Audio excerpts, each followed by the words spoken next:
കല്ലുമോളെ എടുത്തു കഴിഞ്ഞാൽ നമ്മൾ എടുത്തൊക്കെ വെച്ച് കഴിഞ്ഞാൽ അവളിങ്ങനെ ഇരിക്കുക കൊളാബ് ചെയ്ത് കൊച്ചിന്റെ ശീലമായി ഇരിക്കുമ്പോഴും ഇതാണ്. നമ്മള് ശീലക്ക് നമ്മൾ ഒക്കെ വെച്ച് ഡയലോഗ് പറയുകയാണെങ്കിൽ അല്ലേ കല്ലുമോളെ അതിനോട് ഭയങ്കര കണ്ടീഷനായി കുട്ടികൾ രണ്ടുപേരും.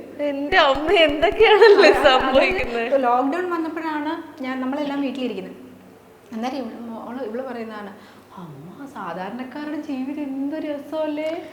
നമുക്ക് വെറുതെ ഇരുന്നുള്ള ശീലം ഇല്ല ചേച്ചി. നമ്മള് രാവിലെ ഒരു 7 മണിക്ക് വീട്ടിൽ നിന്ന് ഇറങ്ങണു, ഷൂട്ട്, അത് കഴിഞ്ഞ് ഒരു 4 മണിയാകുമ്പോഴത്തേക്കും അന്നത്തെ ദിവസം നോട്ട്സ് ഒക്കെ സ്കൂളിൽ നിന്ന് പല സൈഡിൽ നിന്ന് വന്നു തുടങ്ങും. വീട്ടിലൊരു 7 മണിക്ക് തിരിച്ചെത്തുന്നു, പഠിപ്പ് തുടങ്ങുന്നു, 10 മണിക്ക് കിടന്നുറങ്ങുന്നു, റിപ്പീറ്റ് രാവിലെ. അതൊരു 22 ഡേയ്സ് അങ്ങനെ കണ്ടിന്യൂസ് അങ്ങോട്ട് പോകും. പിന്നെ കിട്ടുന്ന ഒരാഴ്ച സ്കൂളിലേക്കാണ്. സ്കൂളിലെത്തുന്നില്ല അപ്പോഴും. ഒരാഴ്ച ആഡ് ഷൂട്ട്, ബാക്കിയുള്ള കാര്യങ്ങൾ സാറ്റർഡേ സൺഡേ അങ്ങനെ വരുമ്പോഴത്തേക്കും അത്രയും നമുക്ക് അതായത് ഇങ്ങനെ എവിടെന്നോ വീണ് കിട്ടിയൊരു നിധി പോലെ ആയിരുന്നു എനിക്ക് ലോക്ക്ഡൌൺ ഒക്കെ.